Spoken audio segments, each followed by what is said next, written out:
मैं प्रभु को धन्यवाद देता हूँ कि एक बार आप लोगों के साथ संगति करने का सौभाग्य मुझे प्रभु ने दिया है। आइए आज बपतिस्मा की सेवा के लिए छोटा सा वचन को हम मनन करते हैं। प्रेरितों के काम उसका दूसरा अध्याय।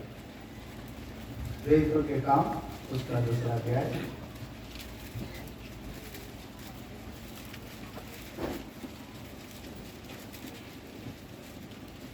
सैंतीस और 38 पद को हम सब लोग मिलकर पढ़ेंगे। प्रेरितों के काम उसका दूसरा अध्याय 37 और उसका 38 पद शुरू करेंगे। Now when they heard this, they were filled with wrath and said unto Peter and the rest of the apostles, Men and brethren, what shall we do? Repent and be baptized, every one of you, in the name of Jesus Christ, for the remission of sins, and ye shall receive the gift of the Holy Ghost. 41 पद भी हम पढ़ेंगे। 41st verse. Then they that glad to receive his word were baptized in the same day बड़े वचन के भाग को प्रभु आशीषित करे। स्वर्ग में बहुत बड़ा आनंद होगा और हमें भी बहुत आनंद है। कुछ जवान बच्चे भाई बहन लोग जो उद्धार का निर्णय लिए और आज पानी के बपतिस्मा में गवाही देने के आगे हैं। एक स्थानीय सेवा के लिए और हम जैसे सेवकों के लिए ये बहुत आनंद का विषय होता है। जब कोई उद्धार पाके बपतिस्मा में गवाही देते हैं ना, उससे बढ़कर हमको बड़ा आनंद नहीं होता। ऐसा लगता है कि जब हम उद्धार पाए रहते हैं उसका आनंद से बढ़कर ये वाला आनंद रहता है कि कलीसिया में और भी बच्चे जवान खास करके आज मैं देख रहा हूँ कि इनमें से कुछ लोग सेवक के बच्चे भी हैं और वो और भी बड़ा आनंद का विषय है कि सेवक के बच्चे भी उद्धार पाके बपतिस्मा में गवाही देके जो अच्छा काम उनके माता पिता भी कर रहे हैं उस काम को आगे बढ़ा सके और बाकी लोग भी। ये बहुत ही आनंद का विषय है। तो बड़े संक्षिप्त थोड़ा समय मुझे दिया गया है। आप तक आप बहुत से बपतिस्मा के लगाव में बहुत से संदेश सुने होंगे। बपतिस्मा के बारे में आपको बताया गया होगा, सलाह भी दिए गए। तो इसलिए हम ज़्यादा विस्तार से नहीं, परंतु संक्षिप्त पे हम कुछ विषयों को बपतिस्मा के लगाव में मनन करेंगे। सबसे पहले बपतिस्मा का अर्थ होता है डुबाना, पानी में डूबना। तो इसका मतलब जैसा स्नान होता है वैसे प्रकार का है, परंतु हम आपको ये बताना चाहते हैं जैसा अंग्रेजी में कहते हैं baptism is not a ceremony but it is a testimony. ऐसा कि एक बपतिस्मा एक बड़ा कोई इवेंट नहीं है कि हम कुछ ये कर रहे हैं, परंतु ये एक गवाही है। इसलिए हमारे कलीसिया में ये बात बताते हैं कि गवाही, बपतिस्मा की गवाही, ऐसा हम बताते हैं। तो हम बहुत खुश हैं कि आप में से कुछ लोग सामने आए और भी जो उद्धार पाकर अपना हृदय को बपतिस्मा की गवाही देने के लिए पीछे हुए हैं और कठोर कर रहे हैं। आप प्रभु उनसे भी बातें करें ताकि वे आज ही बपतिस्मा में गवाही दे सके। तो यहाँ पर हम देखते हैं बपतिस्मा कौन ले रहे और बपतिस्मा के संदर्भ में बहुत से वचन है। ये 2 पद और 3 पद हम पढ़े हैं। यहाँ पर हम देखते हैं जैसा हम सबको मालूम है, पतरस पेंतीकोस्त के दिन जब पवित्र आत्मा से ये लोग भर गए और पवित्र आत्मा परमेश्वर ने उनको ये हिम्मत दिया।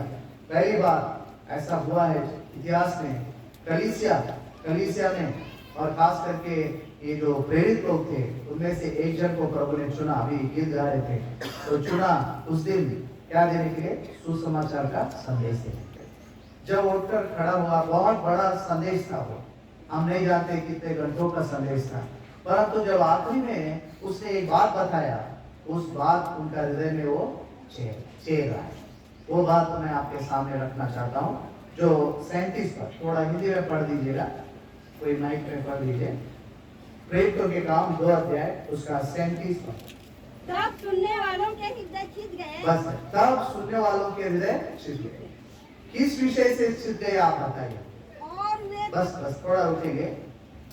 सुनने वाले, जो वहां पर सुनने वाले थे, उनका हृदय छिद गया। अब तक बहुत लंबा मैसेज दिया पतरस ने, किसी बात से उनका हृदय शायद नहीं छिदा, लेकिन आखिरी में जब एक बात उसने बताई तब उनका हृदय क्या हो गया, छिद गया। क्या बात है वहां पर, आप जो बपतिस्मा ले रहे हैं आज, वो लोग बताओ किस बात से उनका हृदय छिद गया।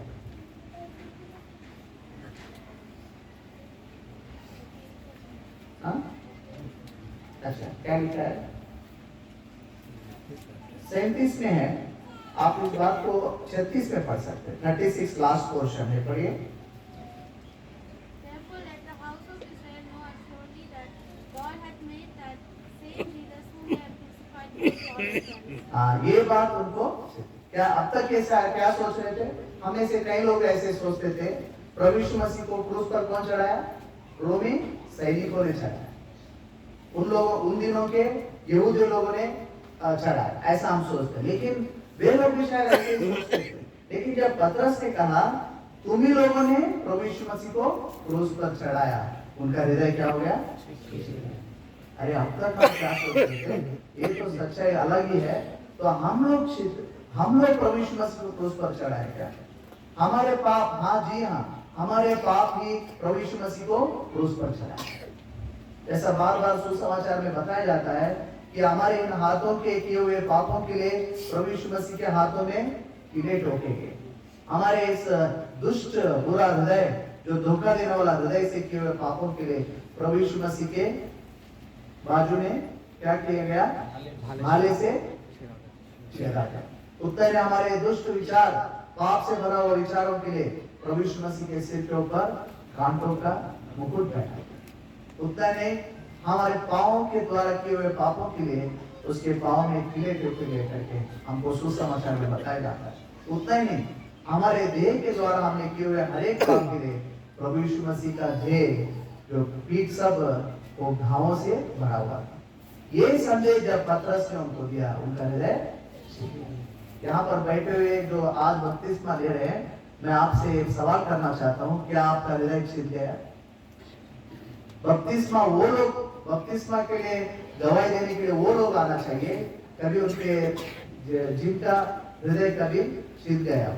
ये संदेश सुन, आप सुसमाचार सुन के आए होंगे, लेकिन मेरा सवाल आपसे है, Was your heart pricked when you heard the gospel? क्या आपका हृदय छिद गया? तो आप बताइए।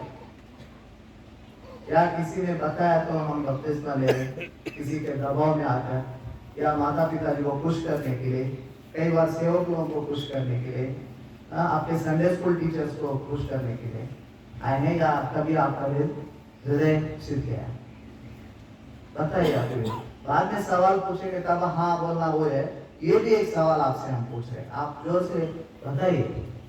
क्या आपके जीवन में एक ऐसा दिन है जिस दिन आप सुसमाचार सुनकर आपका हृदय छिद गया? बहन लोग तीन है क्या? अच्छा, क्या बहन समझ रहे आप? हाँ, तो ये बहुत जरूरी है। जब उनका हृदय छिद गया तभी वो लोग आके पूछ रहे हैं पतरस से कि भाई लोग हम क्या करें, हम क्या करें? बताइए, 37 पद पढ़ लीजिए। अब इतना बड़ा घोर पाप हमने किया है, वो लोग ऐसा सोच रहे, क्या सोच रहे हैं? हमने प्रभु यीशु मसीह को क्रूस पर चढ़ाए, तो अब हम कैसे बचें? जो सारा सृष्टि का सृजनहार परमेश्वर, जो हमारा उद्धारकर्ता बनकर इस दुनिया में आया था, हमने उसको क्रूस पर चढ़ाया, तो अब हम कैसे बचें? ये प्रश्न उनके अंदर आया। तब पतरस उनसे कहता है, पढ़िए 37 पर। तब सुनने वाले के हृदय छिद गए और वे पतरस और शेष प्रेरितों से पूछने लगे, हे भाइयों, हम क्या करें? तब 38 पर पतरस ने उनसे कहा, मन फिराओ और तुम में से हर एक अपने अपने पापों की क्षमा के लिए यीशु मसीह के नाम से बपतिस्मा लो। बस तुम देखिए, बपतिस्मा के पहले पहला शब्द क्या है यहाँ पर है? मन फिराओ। हृदय छिदने के बाद जानेंगे वो कि हमने पाप किया है। जब वो जानेंगे कि वो पाप किए हैं, वही प्रभु यीशु मसीह को क्रूस पर चढ़ाए, तुरंत वो लोग पूछे पतरस और अन्य प्रेरितों से, हम क्या करें? तो पतरस को ये नहीं बोला कि बपतिस्मा लो, ऐसा बोला क्या? कई लोग सोचते बपतिस्मा ही उद्धार है। बपतिस्मा उद्धार नहीं है, मन फिराना उद्धार है, पापों से पश्चाताप करना उद्धार है। ये बात तो जब पता चल जाता है कि मैंने मेरे पाप की वजह से कलवरी क्रूस पर प्रभु यीशु मसीह कलवरी क्रूस पर चढ़ाए गए, तुरंत उनको बताया गया कि मन फिराओ। मन फिराओ इंग्लिश में रिपेंट करके, हिंदी में मन फिराओ करके। मन फिराओ का मतलब होता है जीवन बदलो। मन फिराओ का मतलब क्या बताइए? जीवन बदलो। अब तक जैसा तुम्हारा जीवन था वैसा ही जीवन जीते हुए यदि आप चाहोगे उद्धार पाओ, ये संभव नहीं है। जीवन बदलो। जीवन कैसे बदल सकता है? जीवन बदलने वाला प्रभु यीशु मसीह पर विश्वास करने से। जो हमारे जीवन बदलने के लिए जो कलवरी क्रूस पर अपना जान दिया, उस पर विश्वास करने से। जो हमारे पापों के प्रायश्चित के लिए कलवरी क्रूस पर अपना पवित्र लहू बहाया, उसके पास आकर, हे प्रभु जी मुझ पापी पर दया कर। मैं कई पवित्र महासभा अटेंड किया हूँ, लेकिन इस बार मैं खास करके देखा हूँ, हर एक प्रभु के दास, चाहे वो बाइबल स्टडी हो, सुबह का पारिवारिक प्रार्थना हो, दोपहर का सभा हो और शाम का हर मैसेज में ऑल्टर कॉल होती है। ऐसा मैं बहुत कम देखता हूँ। तो इसका मतलब यहाँ पर बहुत से लोग हैं जो उद्धार नहीं पाए। अभी तक आप अपना हृदय को कठोर किए हैं। आप ऐसे सभाओं में बहुत बार आए होंगे, गए होंगे, लेकिन एक मुझे बहुत याद आता है हमेशा, मत्ती रचित सुसमाचार निकालने की जरूरत नहीं है। मत्ती रचित सुसमाचार उसका 20 अध्याय में है। वहां पर एक अंधा व्यक्ति है, वो सड़क पे किनारे बैठकर वो भीख मांगा। उसने एक दिन सुना कि प्रभु यीशु मसीह उस मार्ग से जा रहे हैं, तो उसने प्रभु यीशु मसीह का आवाज नहीं सुना, ना प्रभु यीशु मसीह के मुंह से प्रचार सुना। उसने सिर्फ प्रभु यीशु मसीह के पैरों का जो शब्द रहता है, आवाज, बस उतना ही सुना। उतना सुनकर वो प्रभु यीशु मसीह को पुकारा। क्या पुकारा मालूम है? हे दाऊद का पुत्र, प्रभु यीशु मसीह मुझ पर दया कर। सड़क पर बैठे हुए कई लोग आज उद्धार पा रहे, लेकिन मंडली में आ रहे, पवित्र महासभा में आ रहे, लेकिन पापों के पश्चाताप, पापों के विषय में नहीं कर रहे। क्या कितना दुख की बात है। यहाँ पर ऐसे कोई है तो अभी तक उद्धार नहीं पाए। आप सड़क में नहीं, परंतु बेतेल जो परमेश्वर का घर के प्रभु ने आपको लाया है, और बताया जाता है बाइबल में बेतेल ना सिर्फ ये परमेश्वर का घर है, ये स्वर्ग का फाटक है। यदि आप यहाँ आकर भी नरक जाएंगे, कितना दुखी बात होगा, है ना। सड़क में कई लोग सुसमाचार सुन के उद्धार पा रहे, आप बेतेल जैसा परमेश्वर के घर में रहकर और स्वर्ग का फाटक में रहकर भी आप उद्धार नहीं पाए, तो कितना दुखी बात है। आज बपतिस्मा के सेवा के दिन देखिए, प्रभु फिर से आपसे बात कर रहा है, क्योंकि प्रभु नहीं चाहता कि आप नाश हो। प्रभु चाहता हर एक को मन फिराने का अवसर मिले। उनको मन फिराने का अवसर मिला, आपको भी मन फिराने का अवसर मिल रहा है। तो एक छोटी सी प्रार्थना, जैसे आप जहां पर भी आप बैठे हैं, छोटी सी प्रार्थना आप कर दीजिए मन ही में, हे प्रभु यीशु मुझ पापी पर दया कर। इतना छोटी सी प्रार्थना, 1 सेकंड भी शायद नहीं लगता है, अनंत काल का जीवन प्रभु आपको दे। कोई लंबा प्रार्थना करने की जरूरत नहीं, एक छोटी सी प्रार्थना। अब जो उद्धार पाए लोग जो आज बपतिस्मा में दवाई देने के लिए आए हैं, तो यहाँ पर उन्होंने पतरस ने उनसे कहा कि पहले मन फिराओ, बाद में बपतिस्मा। यहाँ पर बैठे हुए जो आज बपतिस्मा में दवाई देने के लिए आए हैं, क्या आप मन फिराए हैं? ये तो थोड़ा जोर से बोलो। कोई बाइबल अध्ययन का प्रश्न तो नहीं पूछ रहे ना आपसे, हाँ? तो जोर से बताओ। मन फिराओ, आप मन फिराए हैं, आप ये मन फिराए। तो बाइबल में एक पद को हम पढ़ेंगे, लूका रचित सुसमाचार उसका 3रा अध्याय। सिर्फ आप कहने से नहीं होगा, मन फिराए तो क्या होना चाहिए? देखिए, लूका रचित सुसमाचार उसका 3रा अध्याय 7 पद। जो भीड़ की भीड़ उससे बपतिस्मा लेने को निकल कर आती थी, बस अभी 8 पद। अतः मन फिराओ के योग्य फल लाओ। देखिए, यहाँ पर भी क्या हो गया? भीड़ बपतिस्मा लेने के लिए जा रहे थे, उनके साथ में और भी कुछ लोग जुड़ गए। उनके अंदर क्या नहीं था? मन फिराव का अनुभव नहीं था। तब यूहन्ना, बपतिस्मा देने वाला यूहन्ना देखकर उनसे क्या कह रहा है? यदि तो मन फिराए हो तो क्या लाओ? मन फिराव का फल। तो यहाँ पर बैठे हुए हमारे भाइयों से, बहनों से हम ये पूछ रहे हैं, यदि आप अपने मुंह से कह रहे हैं कि आपने मन फिराया है, तो क्या आपके जीवन में मन फिराव का फल है? ये आपके पेरेंट्स को बताना है, स्थानीय सेवक लोग और जो लोग आपको सलाह दिए। आपके जीवन में क्या आपके परिवार के लोगों ने कुछ बदलाव देखा, या बपतिस्मा के बाद में हम दिखाएंगे? बोलिए, बपतिस्मा के बाद में जीवन नहीं बदलता है, जीवन बदलने के बाद बपतिस्मा लेना पड़ता है। समझ रहे ना? तो इसलिए यदि मन फिराव का फल आपके जीवन में है, तो ही आप बपतिस्मा लीजिए। यदि अभी भी आप उद्धार के बारे में, पापों की क्षमा के बारे में, पापों की क्षमा का निश्चयता के बारे में आपको एक निश्चयता नहीं है, तो अभी भी आप पीछे जा सकते हैं, क्योंकि ये पक्का निर्णय होना चाहिए। आपका आज का दिन आपका आत्मिक जीवन के लिए एक बड़ा नींव डालने वाला दिन है। तो इसलिए हम आपको प्रेम से ये बताना चाहते हैं, ये सुनिश्चित कर लीजिए कि आपने सचमुच मन फिराया है। तो मन फिराया तो आपके जीवन में क्या रहता है, देखिए वहां पर वापस हम जाएंगे प्रेरितों के काम उसका दूसरा अध्याय में जाएंगे। जब वो लोग मन फिराए उसके बाद में क्या हुआ, अद्भुत अद्भुत क्रम यहाँ पर हम देख सकते हैं। 41 पर अतः जिन्होंने उसका वचन ग्रहण किया उन्होंने बपतिस्मा लिया। बस थोड़ा इंग्लिश में एक और शब्द वहां जुड़ा गया, जिन्होंने बड़े खुशी से उसको स्वीकारा, है ना, then they that gladly received his word। जो लोग बड़े खुशी से प्रभु का वचन को स्वीकारे वही लोग बपतिस्मा में जाएंगे, है ना। तो क्या प्रभु का वचन यहाँ पर बार बार दिया जा रहा है? हमारे अंकल भी बार बार बोल रहे थे कि प्रभु का वचन इतना दिया जा रहा है लेकिन कोई भी प्रतिक्रिया आपको ऐसे नहीं। वचन के लिए जब ये लोग वचन सुने उनका प्रतिक्रिया क्या था? बड़े आनंद से उन्होंने वचन को स्वीकारा। यदि आपका जीवन में मन फिराए हैं, ये चीज होना चाहिए। जब कोई बड़े लोग हो, सेवक हो या कोई प्राचीन हो, यहाँ तक आपके मम्मी पापा भी कभी वचन से कुछ बताते हैं, कई लोग क्या बोलते हैं, ये हमको टोक रहे हैं, बोलते ना। वचन से टोका नहीं जाता, समझ रहे ना। वचन जो है हमारे हृदय में जाकर काम करने के लिए रहता है। क्या आप प्रभु का वचन को आनंद से स्वीकारने जैसा अनुभव में है? ये पवित्र महासभा में ही नहीं, पहले भी, ठीक है। तो ये बहुत जरूरी है हमारे जीवन में। मन फिराव का अनुभव है तो वचन जो कोई भी वचन देते हैं, हमारा हृदय कैसा रहता है? बड़े आनंद से उस वचन को स्वीकारना। ये एक फल है, मन फिराव का फल है। अब इन्होंने जब पतरस के पास ये वचन सुनने के बाद वचन सुने, आनंद से स्वीकार किए और बपतिस्मा में चलाए। ऐसे करने के द्वारा इन्होंने दो बातें पूरा किया। जैसा हम सब जानते हैं, मत्ती रचित सुसमाचार उसका आखिरी अध्याय में आखिरी पद एक बार पढ़ लेंगे।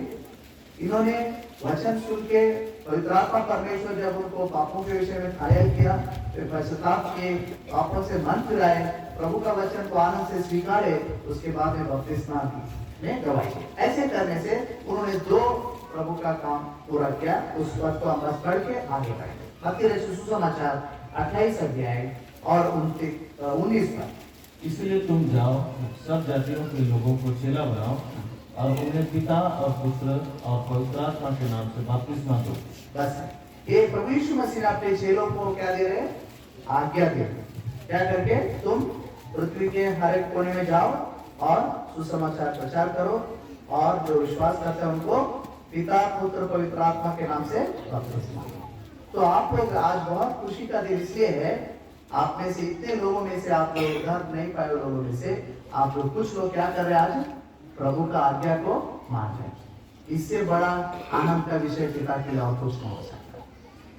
जब आदम ने आज्ञा नहीं माना, जितना दुख पिता को हुआ, आज आप लोग आज्ञा मान के पानी के बपतिस्मा में गवाही देने के लिए आगे है ना, आपके जीवन से प्रभु बहुत खुश है क्योंकि आप प्रभु का आज्ञा मान। कई लोग पूछेंगे आपसे क्यों बपतिस्मा दी, क्या फायदा? बस इतना बताइए, हमने सरल रूप से प्रभु का आज्ञा माना।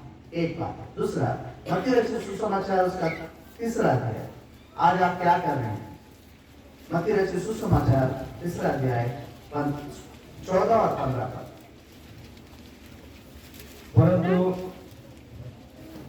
परंतु यूहन्ना यह कहकर उसे रोकने लगा, मुझे तो तेरे हाथ से बपतिस्मा लेने की आवश्यकता है और तू मेरे पास आया है।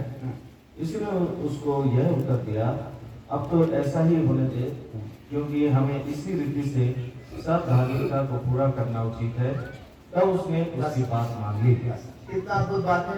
पहला आप क्या कर रहे हैं? आज बपतिस्मा में गवाही देने वाले क्या कर रहे हैं? प्रभु का आज्ञा मान रहे हैं, ठीक है। दूसरा, आप प्रभु का धार्मिकता को पूरा कर रहे हैं। प्रभु का धार्मिकता इंग्लिश में राइचियसनेस बोलते हैं। राइचियसनेस का मतलब है जो कुछ भी उसके दृष्टि में राइट है, जो उसके दृष्टि में सही है, आप आज कर रहे हैं, है ना। कई लोग बोलते हैं जब बपतिस्मा के लिए बोलते हैं, देखेंगे प्रभु का इच्छा है तो देखेंगे, प्रार्थना करेंगे, सब बोलते हैं ना। लेकिन ये बात और भूल जा रहे हैं कि वे प्रभु की आज्ञा का उल्लंघन कर रहे हैं। दूसरा क्या कर रहे हैं? प्रभु को जो पसंद है ना वो आप नहीं कर रहे। प्रभु को जो खुशी देते वो आप नहीं कर रहे। तो आप में से जो कुछ लोग जो आप आज आगे हैं, बपतिस्मा में गवाही देने के द्वारा एक, आप प्रभु का आज्ञा पूरा कर रहे हैं, दो, प्रभु के धार्मिकता को पूरा। लेकिन मैं आपसे बताना चाहता हूं, जीवन भर ये दो काम करते हैं। जो आज बपतिस्मा में गवाही दे रहे हैं ना, बाकी सब आप यदि भूल भी जाएंगे, ये दो काम करते रहे। क्या करते रहिए? चलो, लगातार प्रभु का आज्ञा मानते रहिए और लगातार आपके जीवन में प्रभु के धार्मिकता को पूरा करते रहिए। अब आता है बपतिस्मा के बाद में आपको हाथ रख के, आपके ऊपर हाथ रख के सेवक लोग प्रार्थना करेंगे। उस सेवा भी, उसके सेवा के लगाव में भी वचन संक्षिप्त में हम देखेंगे। आइए इब्रानी उसका 6 अध्याय, इब्रानी उसका 6 अध्याय। क्यों हमारे मंडियों में खास करके ये हाथ रख के प्रार्थना करने, हस्तार्पण जिसको बोलते हैं, क्यों हमारे मंडियों में खास करके हम इसको पालन करते हैं? हम वचन में से देखेंगे, पढ़ेंगे इब्रानी उसका 6 अध्याय और 1 और 2 पद मिलकर पढ़ेंगे। Therefore, leaving the principles of the doctrine of Christ, let us go on unto perfection, not laying again the foundation of repentance from rituals and of faith toward God, for the doctrine of baptisms and of laying on of hands, and of resurrection of the dead and of eternal judgment. तो ये भी सब हम सबको मालूम है। ये जो 2 पद हम पढ़े हैं, बपतिस्मा के सेवा के बाद में क्या है? सेवा रहता है, हाथ रखने की सेवा रहता है। हाथ रखने की सेवा हम क्यों करते हैं? इस एक वचन में एक बात लिखा हुआ है ना, थोड़ा हिंदी में पढ़ दीजिए फिर एक बार।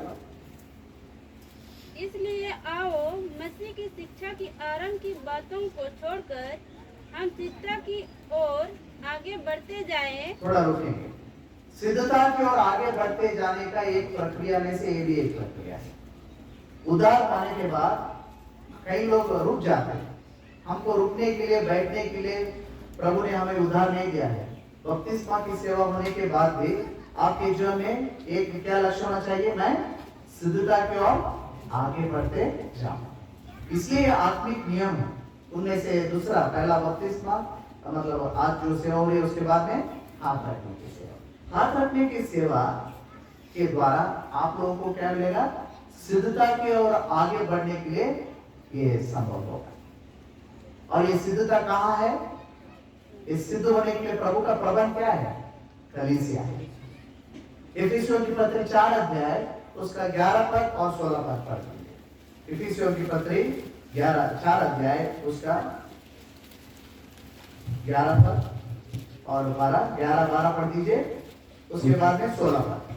उसने कुछ को प्रेरित नियुक्त करके और कुछ को भविष्यवक्ता नियुक्त करके और कुछ को सुसमाचार सुनाने वाले नियुक्त करके और कुछ को रखवाले और उपदेशक नियुक्त कर दे दिया, जिससे पवित्र लोग सिद्ध हो जाए और सेवा का काम किया जिससे जाए। पवित्र लोग सिद्ध हो जाएं, इस बात को ध्यान दें। आगे पढ़िए।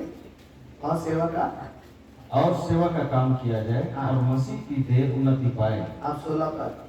जिससे सारी देह हर एक जोड़ की सहायता से एक साथ मिलकर और एक साथ गठकर उस प्रभाव के अनुसार जो हर एक अंग के ठीक ठीक कार्य करने के द्वारा उसमें होता है, अपने आप को बढ़ती है, अपने आप को बढ़ाती है कि वह प्रेम में उन्नति करते जाए। ये 3 पद हमें आप लिख के याद रख लीजिएगा। यहाँ पर हम देखते हैं, हम सिद्धता की ओर बढ़ने के लिए एक दूसरा विषय यहाँ पर हाथ रखने की सेवा है। और ये सिद्धता में बढ़ने के लिए प्रभु की ओर से प्रबंध क्या है? कलीसिया है। और कलीसिया में प्रभु ने प्रेरित लोगों को और भविष्यवक्ताओं को, सुसमाचार प्रचारकों को और उसके बाद में सेवकों को, जो चरवाहों को और शिक्षकों को रखा, ताकि ये सब 5 प्रकार की सेवा जो कलीसिया में होती है, ताकि हम सब बढ़ सके, देह की उन्नति हो सके। आप जब तक उस देह का अंग नहीं बनेंगे, आप बढ़ सकते क्या? नहीं बढ़ सकते। इसलिए आज हाथ रख के हम आपसे ये प्रार्थना करेंगे कि आज से आप अकेले नहीं हैं। जिस देह के अंग हम हैं, उसी देह के अंग आप भी आज से हैं। इसीलिए हम हाथ रख के भाई लोग प्रार्थना करते हैं, ताकि आप एक यूं कहें ऑफिशियली, है ना, कि आप जहां स्थानीय कलीसिया में आप हैं और विश्वव्यापी कलीसिया में भी आप क्या हो जाते हैं? जुड़ जाते हैं, ताकि आप सिद्धता की ओर बढ़ सकें। क्योंकि प्रभु चाहता है कि हमें से हर एक सिद्ध हो जाए। प्रभु का उद्देश्य है, वो सिद्धता जो प्रभु यीशु मसीह की भरपूरी परिपूर्णता में हम आगे बढ़ सके, इसलिए हाथ रख के हम प्रार्थना करते हैं। तो हाथ रख के सेवा करने के द्वारा क्या लाभ है, दो विचारों को हम देखकर हम समाप्त करेंगे। सबसे पहले देखिए, हम जाएंगे प्रेरितों के काम 9 अध्याय, प्रेरितों के काम 9 अध्याय।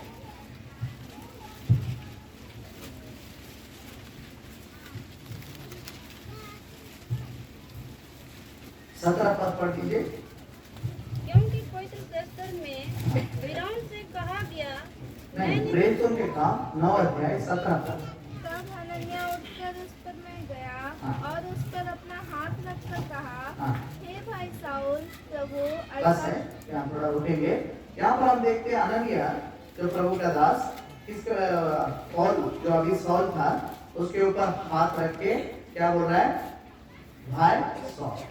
आपको याद होगा इससे पहले अननियास पौल के बारे में क्या कहा था, 13 पद पढ़ दीजिए।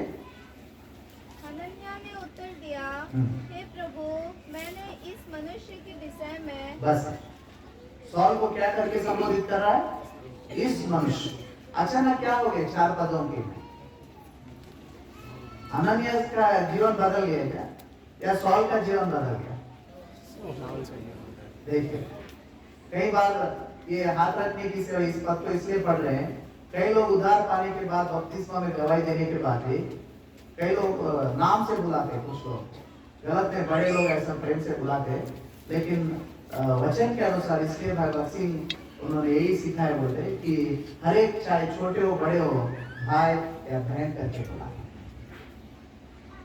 एक आदर के साथ प्रेम के साथ बुला सकते हो, ऐसा कुछ बात नहीं। फिर भी एक स्क्रिप्चर भी हम देख रहे हैं, ये मनुष्य बोलने वाला अचानक क्या बोल रहा है, भाई सौल बोल रहा है। क्यों? प्रभु ने उसको डांटा है, अननिया को क्या किया है, डांटा। कैसे तुम मेरे चुने हो तो तुम कैसे ये मनुष्य कह सकते हो? याद रखिएगा, यहाँ ये भाई बहन लोग जहां पर भी स्थानीय मंडली में जाते हैं, आज से आप इनको भले नाम से प्रेम से बुलाए, लेकिन आप एक जरूर विश्वास आपके अंदर होना चाहिए, प्रभु ने उनको जब स्वीकारा है, जब प्रभु ने उनको चुना है, जब प्रभु ने उनको अपने देह में जोड़ दिया, आज औपचारिकता के रूप से हो रहे ये काम, फिर भी आपको क्या करना चाहिए, वे भी हम जिस देह के अंग है, वे भी उसी देह के अंग है करके हमको क्या करना चाहिए, आदर करना चाहिए। तो आप लोगों को हम बता रहे, हाथ रख के सेवा के द्वारा एक तो हम देह में जुड़ जाते हैं, आप लोगों को आदर मिलता है, एक बड़ा आदर है कि हम अब क्या हो गए। अभी मैंने देखा कई बार एक ब्रदर है, वो उनका बेटा को भी ब्रदर करके बुलाते, और उनके पापा है उनको भी वो जब मंदिर में आते ब्रदर करके बुलाते। कितना अद्भुत बात है ना, ये होता है, ये आदर वाला बात है, कितना अद्भुत बात है। प्रियो, आज से सारी कलीसिया के लिए एक यहाँ पर प्रभु के वचन से हम चेतावनी को ले, किसी को भी हम चाहे छोटे हो, दुर्बल, कमजोर हो, आज से क्या करना पड़ेगा आपको, उनका आदर करना पड़ेगा, बड़े आदर से उनसे बात करना पड़ेगा। आपका प्रेम से भरा हुआ आदर उनको आत्मिक जीवन में बढ़ाएगा, वे सिद्धता की ओर बढ़ेंगे। कलीसिया के इस पे बड़ा जिम्मेवारी है, इसलिए हाथ रखने के सेवा के द्वारा आप लोग क्या हो रहे हैं, तो इसका मतलब आप खुले ना, ये आत्मिक सच्चाई है, आप भी एक दूसरे का आदर करें। यहाँ पर आदर की बात हम देख रहे हैं, कैसे भाई सौल करके कह रहे हैं। दूसरा, तिमोथी को लिखते हुए पौलुस एक सच्चाई बताता है। आइए, क्योंकि हमारा ये पवित्र महासभा का ये थीम है, इसलिए हम इस बात को पढ़ना चाह रहे हैं। पहला तिमोथियस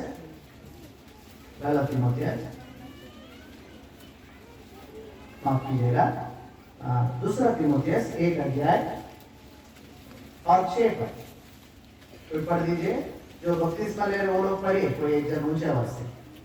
इसी कारण मैं तुझे सुधि दिलाता हूँ, हाँ, थोड़ा जोर से पढ़िए। इसी कारण मैं तुझे सुधि दिलाता हूँ कि तू परमेश्वर के उस वरदान को जो मेरे हाथ रखने के द्वारा तुझे मिला है प्रज्वलित कर दे। बस ऐसे तो बहुत से आशीषें हैं, लेकिन हम सिर्फ संक्षिप्त में 2 बातें बताना चाह रहे।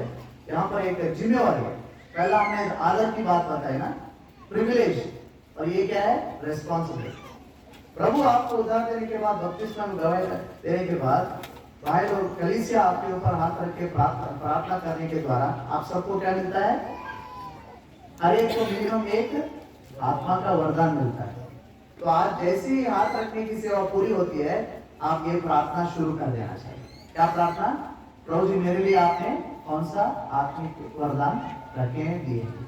क्योंकि जितना जल्दी हो सके उतना जल्दी आप पहचानेंगे, तब इस मुख्य विषय के अनुसार आप मन लगाकर प्रभु के घर में काम कर सकेंगे। सारी कलीसिया में आप मन लगाकर काम कर सकेंगे।